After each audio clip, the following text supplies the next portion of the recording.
अस्सलाम वालेकुम dear students. इस ब्लॉक एलिमेंट में केमिकल प्रॉपर्टीज़ हम डिस्कस कर रहे थे अल्कली मेटल्स का। इंशाल्लाह आज हम लास्ट केमिकल प्रॉपर्टी डिस्कस करेंगे, that is nature of oxy salt of alkali metals. क्या है last? 8th, nature of oxy salts of alkali metals.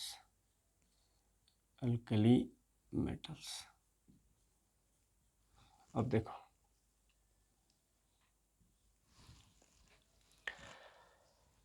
जितने भी अल्कली मेटल्स हैं,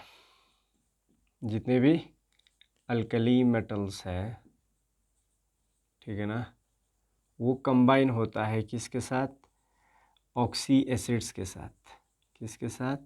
ऑक्सी एसिड के साथ कंबाइन होता है और क्या बनाता है? एक कोरस्पॉन्डिंग सॉल्ट बनाता है। उस सॉल्ट को क्या कहते हैं? ऑक्सी सॉल्ट चीज़ें। अल्कली मेटल्स ऑक्सी एसिड के साथ कंबाइन करके क्या बनाता है? ऑक्सी सॉल्ट, ठीक है ना। अल्कली मेटल्स का पता जनरली मैं एम से रिप्रेजेंट करूँगा, ठीक है ना, प्लस ऑक्सी एसिड यंता हा वर्गोस ऑक्सी एसिड ची बच्चों गुजर, ठीक है। अब देखो, ऑक्सी एसिड ची गोंचिन का था हाइड्रा एसिड ची गोंचिन, ठीक है। ऑक्सी एसिड जरबात ऑक्सी एसिड एक ऐसे एसिड्स को कहा जाता है जिनमें हाइड्रोजन और ऑक्सीजन के अलावा कोई दूसरा नॉन मेटल्स होगा। कोई दूसरा नॉन मेटल अगर का कंपाउंड ची होता है एसिड बोला ऑक्सी एसिड जरचिन। हाइड्रोजन ना ऑक्सीजन ही बगैर यहाँ नॉन मेटल चिक का तो योजना। एग्जाम्पल गति लगा ऑक्सी एसिड अगर गस H2CO3 का तुजरीना, तो हाइड्रोजन ऑक्सीजन के अलावा एक नॉन मेटल, दूसरा और एक नॉन मेटल है, दैट इज कार्बन। छाना दी एसिड पर चीज वर्गोस ऑक्सी एसिड, और इस ऑक्सी एसिड का क्या नाम है? कार्बोनिक एसिड, ठीक है ना, कार्बोनिक एसिड जर्च। क्लियर?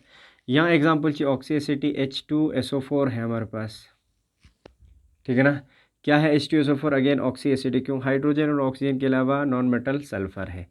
चार चीज वर्गोस this particular acid is the oxy acid of sulphur. चीज वर्गोस ऑक्सी एसिड ऑफ सल्फर, और इस एसिड का नाम क्या है? Sulphuric acid. और दी एसिड प्लस चीज वर्गोस oxy acid of carbon, sulphuric acid. Clear? इसी तरीके से HNO3 ये भी एक ऑक्सी एसिड है। किसके है? नाइट्रोजन के। हाइड्रोजन और ऑक्सीजन के अलावा नाइट्रोजन है, तो दी ऑक्सी एसिड बोले के बाद नाइट्रिक एसिड। क्या कहते हैं? Nitric acid. हाँ गो दे ऑक्सी एसिड। अच्छा, दी अलावा यहाँ एसिड जो हाइड्रा एसिड, हाइड्रा एसिड यानी सिर्फ हाइड्रोजन के साथ नॉन मेटल जुड़ा होगा बस। जैसे एग्जाम्पल हमारे पास HCl, हाइड्रोजन के अलावा नॉन मेटल क्या है? Cl। 216 हाइड्रा एसिड जैसे। अब आता ऑक्सी एसिड हाँ गो दे, कोई भी अल्कली मेटल्स की इसके साथ ऑक्सी एसिड के साथ कंबाइन करके जो सॉल्ट बनाता है। 10 सिल्वर जब भी मेटल एसिड वो कंबाइन छना, एक तो सॉल्ट जो दूसरा हाइड्रोजन गैस लिबरेट बाद हाइड्रोजन गैस इवॉल्व बाद 10 सिलितुक, ठीक है ना। अच्छा, तो कोई भी अल्कली मेटल किसके साथ? ऑक्सी एसिड के साथ। सपोज मैं किसको ले रहा हूँ? कार्बोनिक एसिड को, H2CO3 के साथ ये कंबाइन होगा। ऑक्सी एसिड के साथ कंबाइन करके क्या करेगा? यहाँ से सॉल्ट बनाएगा। सॉल्ट क्या? हाइड्रोजन रिप्लेस होगी, उसकी जगह मेटल चला जाएगा। च्यूमरगोस M2CO3 प्लस हाइड्रोजन गैस यहाँ से लिबरेट होता है, ठीक है ना। अगर मैं इस अल्कली मेटल की जगह क्या क्या आता है? लिथियम, सोडियम, पोटाशियम दोना, रुबीडियम दोना, सीशियम। अब मेटल की जगह अगर मैं, ठीक है ना, लिथियम को लूँगा प्लस कार्बोनिक एसिड के साथ मिलके क्या बनाएगा? Lithium carbonate Li2CO3 plus hydrogen gas, ठीक है। अगर का तो लिथियम ही जाएगी का सोडियम कंबाइन का तो शाना चिल्ड्रन मर्गोस Na2CO3 प्लस हाइड्रोजन गैस। अगर का तो पोटाशियम कंबाइन का तो शाना K2CO3 प्लस हाइड्रोजन गैस, ठीक है। अगर इसी तरीके से रुबीडियम कंबाइन होता है Rb2CO3 प्लस H2 गैस, ठीक है। और साथ ही साथ सीशियम अगर कंबाइन होता है तो CS2CO3 plus caesium carbonate plus hydrogen gas, ठीक है ना। अभी देखो यहाँ पे जितने भी अल्कली मेटल्स के सॉल्ट बनी हो, भी कौन सी सॉल्ट बनी है? Carbonate salt. इसी तरीके से मैं और एक ऑक्सी एसिड ले सकता हूँ। अगर अल्कली मेटल सल्फ्यूरिक एसिड नमो कंबाइन बना metal sulphate plus hydrogen gas, जिसमें lithium sulphate, sodium sulphate, potassium sulphate, rubidium sulphate, caesium sulphate then मरगोस। ठीक है ना। अगर मैं नाइट्रिक एसिड के साथ अल्कली मेटल की रिएक्शन करता हूँ चिल देन मरगोस metal nitrate plus hydrogen gas, जिसमें lithium nitrate, sodium nitrate, potassium nitrate, rubidium nitrate, caesium nitrate. ठीक है ना। अब देखो ये जो चाहे वो लिथियम सॉल्ट हो, लिथियम कार्बोनेट हो, या लिथियम सल्फेट हो, या लिथियम नाइट्रेट हो। ठीक है ना। अब जितने भी यहाँ पे अल्कली मेटल्स के सॉल्ट बनते हैं गगा सॉल्ट नीनो कार्बोनेट सॉल्ट बन रहा है। दूसरा अगर का तो सल्फ्यूरिक एसिड नमो कंबाइन का तो छना चिल्दन चिन अल्कली मेटल्स, अगर लिथियम अगर किसके साथ H2SO4 के साथ कंबाइन होता है तो क्या बनेगा Li2SO4 plus H2 gas liberate होगी। अगर सोडियम कंबाइन छना Na2SO4, अगर पोटेशियम कंबाइन छना K2SO4, अगर रुबिडियम कंबाइन छना Rb2SO4, इसी तरीके से CS2SO4। This is the sulphate salt of alkali metals. ठीक है। अगर इसी तरीके से लिथियम अगर किसके साथ HNO3 के साथ कंबाइन करता है चिल्ड्रन मरगोस, एक हाइड्रोजन को रिप्लेस करेगा एक लिथियम, निजमियो मरगोस दक्सा नाची उत्पिन दो हाइड्रोजन था, दोनों को क्या किसने रिप्लेस किया, दो लिथियम ने। अब एक ही हाइड्रोजन है, एक ही एसिडिक हाइड्रोजन है, तो उसकी जगह एक लिथियम आ जाएगा, LiNO3 बन जाएगा। ठीक है ना, plus H2 gas.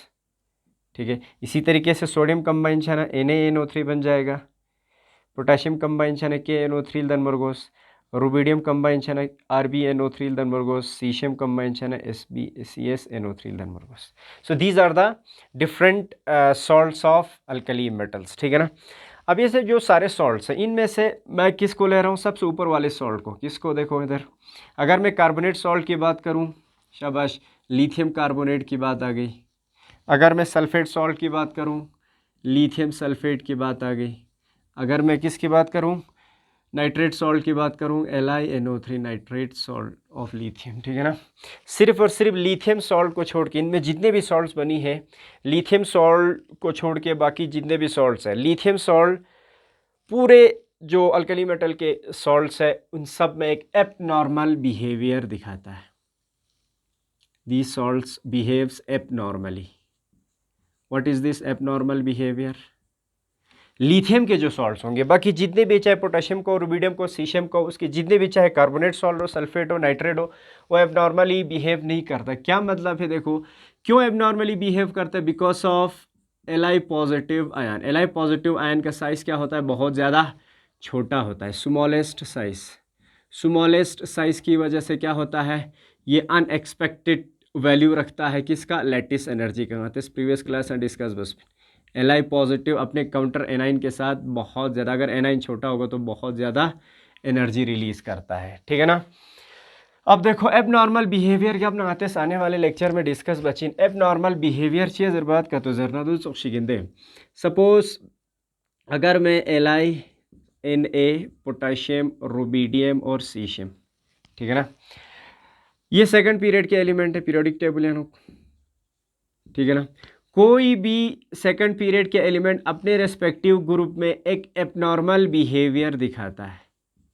Abnormal behaviour, what is abnormal behaviour? Abnormal behaviour जर मना गातिस का दिका गोंशकेल बिहेवियर, जैसे अता चिका फ्रीक अगर बिगेक कतोत ना फ्रू चिक चिक मना सुमित हमसे अगर चंगमेन जी कतोत ना चीज रे नी दे फ्रू ना चिक गोंशकेल चिसों मना मना ना ngari का मसों ना अमे का मसों ना अजाए का मसों ना एक का मसों दे का मसों खानदान ने चिक चिक मिंदु खोरा अजीब चिक गोंशकेल चिक शीशान चगत दो चगत, यानी कि देखो दोखसनो, यानी कि जो एक्सपेक्ट करते हैं जिस तरीके का ख़ानदान है वो तो फ्रीक माँ भी महियांग फ्रीक फ्रूट अजीब नेचर चिक जो वो आप उम्मीद नहीं कर रहे हैं माँ बाप, वो तो योत्पन्न मिंग पोहरा चीज़ें बात घोंसक्याल चीज़ दुख देखो, यानी कि चीज़ें एक फैमिली के अंदर नॉर्मल आता पता जितने भी एलिमेंट्स है वो एक प्रॉपर्टी लगभग अगर चेंज कर तो रेगुलर फैशन चाहिए चेंज चीन या एक्सपेक्टेड मैनर से चेंज, लेकिन लिथियम ही अनएक्सपेक्टेड बिहेवियर शो करता है। कैसे, देखो अगर हम साइज़ की बात करेंगे ऊपर से नीचे जाते जाते साइज़ के साथ इंक्रीज जाहिर से बात है, क्योंकि एक सक्सेसिव स्टेप में एक नंबर ऑफ मेन शेल बढ़ जाती है। ठीक, लेकिन नातेज उम्मीद पूछी बची कि लिथियम सोडियम एक शेल बढ़ जाती है सोडियमिक पोटाशियमिक शेतन एक शेल बढ़े शात पोटाशियमिक रुबिडियमिक शेतन एक शेल बढ़े शात चनांगाती एक्सपेक्टेशन बुदो शजदु की सम चिक साइज बढ़े सोसना लिथियमिक सोडियमिक अच्छा दैट चिक साइज सोडियमिक पोटाशियमिक अच्छा आर्गुशन दैट चिक साइज बढ़े आर्गुशन पोटाशियमिक रुबिडियमिक एंड सो ऑन। लेकिन ऐसा नहीं होता, लिथियम से सोडियम पे जाते जाते साइज में डिफरेंस बहुत ज़्यादा होती है, वो डिफरेंस यहाँ नहीं होता, ठीक है ना, यानी कि जो अनएक्सपेक्टेड सौदे, ठीक है ना। बाकी सोडियम से लेके सीशियम तक एक रेगुलर वे में साइज इंक्रीज होता है, लेकिन लिथियम का अनएक्सपेक्टेड तरीके से साइज डिफरेंस आ जाती है। वो क्यों आ जाती है मैंने बता दिया, because of the Li positive. And बाकी और भी डिटेल में डिस्कस करना, एबनॉर्मल बिहेवियर ऑफ लिथियम का हमें आगे डिस्कस करना है। फिलहाल इतना याद रखो, जब लिथियम अपने कॉरस्पॉन्डिंग ग्रुप में एक एबनॉर्मल बिहेवियर शो कर रहा है तो जितने भी लिथियम के यहाँ पे सॉल्ट्स बनेंगे वो भी क्या होगा, बाकी दूसरे सॉल्ट से क्या होगा, बिल्कुल अलग होगा, एबनॉर्मल तरीके से बिहेव करेंगे। दैट इज़ वाई जब भी हम इन सारे सॉल्ट्स की, जैसे कार्बोनेट सॉल्ट को लेंगे हम, इन सारे सॉल्ट्स की जब हम स्टेबिलिटी देखते हैं, सबसे लीस्ट स्टेबल, ठीक है ना, हीट टुवर्ड्स हीट वो क्या होता है, लिथियम कार्बोनेट, बहुत कम स्टेबल होता है। फिर इसके बाद Na2CO3 थोड़ा ज़्यादा स्टेबल होता है। फिर स्टेबिलिटी आगे बढ़ते जाते हैं जब आप लिथियम से लेके सीशियम तक जाते हो, K2CO3, फिर इसके बाद Rb2CO3, फिर इसके बाद CS2CO3, ठीक है ना। ऐसा क्यों, क्योंकि लिथियम से सीशियम पे जाते जाते इलेक्ट्रोपॉजिटिव कैरेक्टर बढ़ती है। जितना इलेक्ट्रोपॉजिटिव कैरेक्टर बढ़ता है उतना उस मेटल की जो सॉल्ट है वो काफ़ी स्टेबल हो जाता है, यानी कि हीट से डिकम्पोज नहीं होता, ठीक है ना। दैट मीन्स एक चीज़ कहता हूँ पता सुन, ये जो Li2CO3 है ये सिर्फ इस सॉल्ट को छोड़ के बाकी जितने भी सॉल्ट है, these salts are stable towards heat, stable towards heat. क्या मतलब है, सत्ता मना डिकम्पोज मिशात सुखजरीन, स्टेबल टूवर्ड्स हीट, ठीक है ना। लेकिन लिथियम कार्बोनेट क्या है, ये क्या है, they are less stable towards heat, less stable towards heat, यानी कि छत हमारे डिकम्पोज शात चेसोसिन का तो जर ना देखो इधर, अगर आप लिथियम Li2CO3 की बात करते हो, इसको आप हीट करते ही ये डिकम्पोज हो जाती है, पसंद करता है डिकम्पोज होना, Li2O बनाता है और साथ ही साथ यहाँ से कार्बन डाइऑक्साइड गैस लिबरेट होता है, ठीक। अब देखो जब आप Li2CO3 की बात करते हो, चे डिकम्पोज सोसिन सुख का तो जर ना, क्योंकि Li2CO3 कैसे बनी हुई है, कार्बन कार्बोनेट का स्ट्रक्चर ये है, O नेगेटिव, यहाँ से भी O negative, double bond O, और कितने लिथियम है, 2 लिथियम, ठीक है ना, कितने लिथियम है, 2 लिथियम, ठीक। Li पॉजिटिव, यहाँ से भी क्या है, Li पॉजिटिव, ठीक। अब देखो इनके बीच में क्या है, फोर्स ऑफ अट्रैक्शन, इनके बीच में क्या है, फोर्स ऑफ अट्रैक्शन है, क्या है इनके बीच में, फोर्स ऑफ अट्रैक्शन, ठीक। एनाइन और केटाइन के बीच में फोर्स ऑफ अट्रैक्शन है। अब देखो ये एनाइन चूंकि बड़ा साइज है, बड़ा एनाइन है, लार्ज साइजेड एनाइन, लार्ज साइजेड एनाइन। अब जाहिर सी बात है जब आप लिथियम कार्बोनेट की बात करेंगे, इन दोनों के बीच में अट्रैक्शन की वजह से, इन एनाइंस और केटाइंस के बीच में अट्रैक्शन की वजह से जो एनर्जी रिलीज होगी, दो चीज़र बात, लैटिस एनर्जी। अब लैटिस एनर्जी इतनी ज़्यादा रिलीज नहीं होगी, क्यों नहीं होगी, क्योंकि अब एक स्मॉल केटाइन और लार्ज एनाइन के बीच में अट्रैक्शन है, ठीक है ना, इसलिए ये लेस स्टेबल होता है। छत्ता मजीदू छाक से चिल्दनी लोग चेसोसिन का तो जना, लिथियम चूंकि स्मॉलेस्ट साइज है, वो क्या करेगा, इसको अपनी तरफ खींचने की कोशिश करेंगे। जब O को अपनी तरफ खींचता है दो लिथियम मिलके, तब कार्बन और ऑक्सीजन का बॉन्ड वीक हो जाती है, दी बॉन्ड उन कुलिया अच्छी सातसो, क्योंकि द्यूचोत इसकी पोलराइजिंग पावर ज़्यादा है लिथियम पॉजिटिव की। Aahista Aahista bond Li positive और O नेगेटिव के बीच में बनते जाते हैं और कार्बन और ऑक्सीजन इसके लिए बॉन्ड पुची छातसुक छाकिन छाकिन छाकिन छातसुक, और लास्ट के चिल्दन मरगोस Li, ठीक है ना, और O के बीच में बॉन्ड बन जाती है। अब Li और O के बीच में अगेन O2 नेगेटिव और Li positive, twice Li positive, दो Li पॉजिटिव जुड़ जाती है एक O2 नेगेटिव के साथ। क्यों, क्योंकि Li अल्कली मेटल से एक ही इलेक्ट्रॉन लूज करते हैं। ऑक्सीजन चूंकि ग्रुप 16 ने 2 इलेक्ट्रॉन गेन बाद, 2 इलेक्ट्रॉन गेन में भी ना 2 लिथियम जुड़े शार्कोस दे, दैट इज वाई 2 लिथियम जो है एक ऑक्सीजन को खींचता है अपनी तरफ, 2 लिथियम, ठीक है ना, इलेक्ट्रॉन इसकी तरफ ट्रांसफर करके, ठीक। अब छानाची शार्कोस, ये जो बॉन्ड है Li और O2 नेगेटिव के बीच में जो बॉन्ड है, ठीक है ना, ये काफ़ी स्ट्रॉन्ग इलेक्ट्रोस्टैटिक फोर्स, क्योंकि Li पॉजिटिव भी छोटा है और एनाइन O2 नेगेटिव भी छोटा है, किससे, CO3 2 नेगेटिव से O2 नेगेटिव काफ़ी छोटा है। दैट मीन्स यहाँ पे काफ़ी ज़्यादा ची शार्गोस एनर्जी रिलीज शार्गोस। लैटिस एनर्जी काफ़ी ज़्यादा रिलीज हो जाती है इस केस में। दैट इज़ वाई Li2CO3 के केस में इतनी ज़्यादा लैटिस एनर्जी रिलीज नहीं होता, इसकी लैटिस एनर्जी इतनी ज़्यादा नहीं होती है जितना Li2 का होता है, क्योंकि Li2 के केस में काफ़ी ज़्यादा एनर्जी रिलीज होगा because of smallest cation and smallest A9. उस वजह से ये प्रेफर करता है, ठीक है ना, Li2O फॉर्म में रहना, ना कि Li2CO3 फॉर्म में। That is why Li2CO3 is stable, less stable to heat. छत फोक पचिक Li2CO3 कन्वर्ट से जिनसुक Li2O में, और Li2O में काफ़ी ज़्यादा स्टेबल हो जाता है बिकॉज ऑफ ज़्यादा लैटिस एनर्जी की वजह से, और कार्बन डाइऑक्साइड ये यहाँ से रिलीज हो जाता है। दूसरा आता है एबनॉर्मल बिहेवियर। क्या है ये एबनॉर्मल बिहेवियर, समझ गए ना। अब देखो इस पर क्लियर बोस कि लिथियम का जो सॉल्ट है, जितने भी आपको सॉल्ट मिलेंगे, चाहे वो कार्बोनेट हो, सल्फेट हो, नाइट्रेट हो, लिथियम के जो सॉल्ट होंगे वो क्या होगा, वो एबनॉर्मली बिहेव करेगा। वो काफ़ी क्या होती है, वो लेस स्टेबल होती है टुवर्ड्स हीट। बिकॉज क्यों होता है, क्योंकि लैटिस एनर्जी इस केस में लिथियम कार्बोनेट के केस में इतनी ज़्यादा नहीं होती है जितना इसके कोरस्पोंडिंग Li2O के केस में रिलीज होता है। ठीक, अब देखो ये जो कार्बोनेट सॉल्ट, अगर हम कार्बोनेट सॉल्ट की बात करेंगे, क्या क्या है हमारे पास कार्बोनेट सॉल्ट, Li2CO3, Na2CO3, फिर इसके बाद K2CO3, फिर इसके बाद Rb2CO3, फिर इसके बाद CS2CO3। The aqueous solution of these salts are alkaline in nature. ठीक है ना, जब भी आप इन सॉल्ट्स को पानी में डालते हो तो उस सॉल्ट की जो नेचर होती है वो बेसिक होती है, बेसिक जर्नाडिक्शन, अल्केलाइन जर्नाडिक्शन। The aqueous solution of these, ठीक है ना,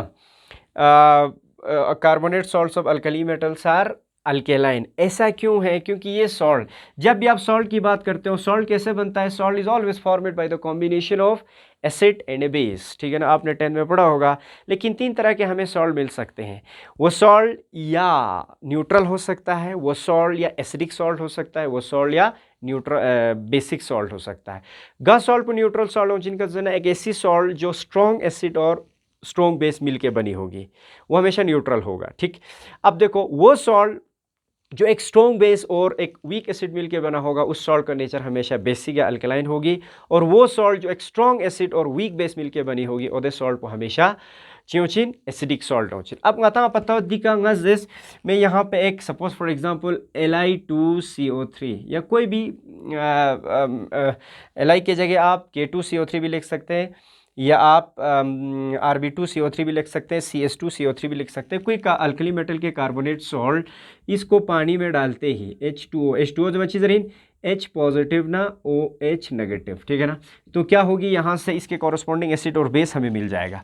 Li के साथ OH जुड़ जाएगी, LiOH प्लस H पॉजिटिव किसके साथ चली जाएगी, H2CO3।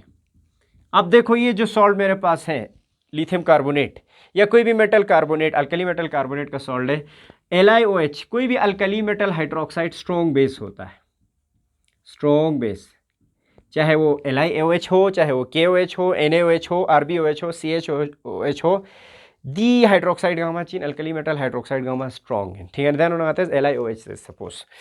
तो कार्बोनिक एसिड वीक एसिड है। आप देखो इतना अधिक पता सो ये जो हमारे पास कार्बन अल्कली मेटल के कार्बोनेट सॉल्ट है, ये हमेशा बनी है एक स्ट्रॉन्ग बेस और वीक बेस मिलके बनी है। ठीक है ना, और ना जितना दक्सस स्पिन एक ऐसी सॉल्ट जो स्ट्रॉन्ग बेस और वीक एसिड मिलके बनी होगी, उस तरह के सॉल्ट का नेचर हमेशा क्या होता है, अल्केलाइन या बेसिक होता है। ठीक है ना, दुनिया तरीके जगह देखो क्लासिकल तरीका चीका जुग्रुम शिचोक्षी बसे क्लासिकल तरीका जगह दू हागुई कोशिश में हागु चुकते। ठीक है ना, अब देखो स्ट्रॉन्ग बेस और वीक एसिड, स्ट्रॉन्ग बेस जरबान चीज रही है डेफिनेशन 10 आर्हिनेस एसिड ना आर्हिनेस बेस डेफिनेशन है बार बार सिलबत। स्ट्रॉन्ग बेस एक ऐसी बेस को कहा जाता है जो कंप्लीट डिसोसिएट होता है, कंप्लीट डिसोसिएट होके Li पॉजिटिव और OH नेगेटिव आयन रिलीज करता है। अब ना सपोज LiOH अगर स्ट्रॉन्ग बेस तो 10 लें, सपोज 10 LiOH हो जो कंप्लीट स्ट्रॉन्ग बेस दिन में कंप्लीट डिसोसिएट है ना 10 Li पॉजिटिव दन मरगोस 10 OH नेगेटिव दन मरगोस सोल्यूशन पे आनो। ठीक है ना, वीक एसिड चीज बात, वीक एसिड एक ऐसी एसिड जो कंप्लीट डिसोसिएट नहीं होता, acid is H positive release बात दे, लेकिन पार्शियल डिसोसिएट साथ वीक एसिड। ठीक है ना, आप सपोज 10 टाइम्स H2CO3 लें से द्या सपोज ध्यान होना कमाना डिसोसिएट है मैंने सपोज 5H पॉजिटिव रिलीज हुआ और बाकी रिलीज नहीं हुआ। ठीक है ना, 5CO3 2 negative 5H positive release हो क्योंकि कंप्लीट डिसोसिएट है मैं 10 मैंने।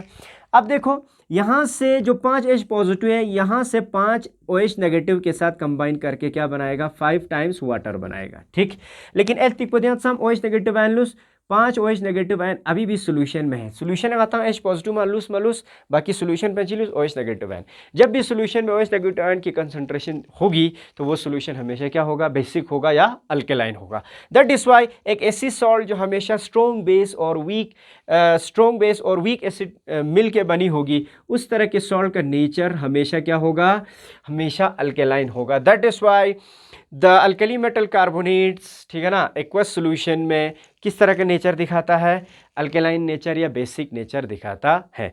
तो यहाँ पे अल्कली मेटल्स की केमिकल प्रॉपर्टीज़ ख़त्म हो जाती है। इंशाल्लाह कमिंग लेक्चर्स में हम एनोमोलस बिहेवियर या एबनॉर्मल बिहेवियर हम लिथियम की पढ़ेंगे और आगे जितने भी टॉपिक्स है वो पढ़ते जाएंगे। तब तक थैंक यू सो मच।